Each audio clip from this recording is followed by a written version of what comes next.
یہی تو banana republic ہے، یہی تو ہے. آپ نے کسی کو فیصلہ کیا، اچھا جی وہ چیز اس کی پسند نہیں ہے، اس کو پھینٹا لگا دو، اس کو ذلیل کر دو، لوگوں کو ڈرا دو. بات یہ کہ کیا اداروں کی اس سے کوئی عزت کرتا ہے؟ کیا یہ جو یہ کر رہے ہیں، کیا قوم عزت کرے گی اداروں کی؟ نفرتیں بڑھیں گی. اپنے ملک کے اندر ہی آپ نفرتیں بڑھا رہے ہیں. اور مجھے ابھی بھی حیرت ہے کہ یہاں ہماری کوئی سارا نظام، بس کوئی ایسے نامعلوم افراد ہیں، وہ جو مرضی کریں، سب ڈرتے ہیں ان کا نام لیتے ہوئے، پوچھتے ہوئے. سب کو ڈر لگا ہوا ہے. سوشل میڈیا کے لڑکوں نے مجھے بتایا پنجاب میں ہماری گورنمنٹ ہے، وہاں آتے ہیں جی جب کسی کو، اچھا جی اس نے سوشل میڈیا میں کوئی ٹویٹ کر دیا، اٹھا کے اس کے لے کے اس کو مار پینٹا لگا کے اس کو اگلے دن گھر پہ لے آتے ہیں.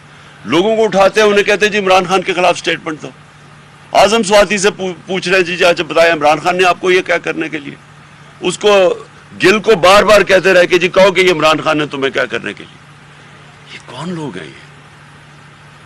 یہ اس ملک کو فائدہ نہیں پہنچا رہا ہے، یہ ملک کے دشمن ہیں، یہ ہمارے ملک کو تباہ کر رہے ہیں. ان حرکتوں سے نہ کسی ادارے کی عزت بڑھتی ہے، نہ اس ملک کے اندر کسی قسم کی جمہوریت آگے بڑھتی ہے. لوگوں کی آزادی رائے کو اس طرح بند کر کے کبھی کسی کو لیکن صاحب چیئرمین عمران خان نے کہا کہ ڈنڈے چلانے سے اداروں کی عزت نہیں ہوتی.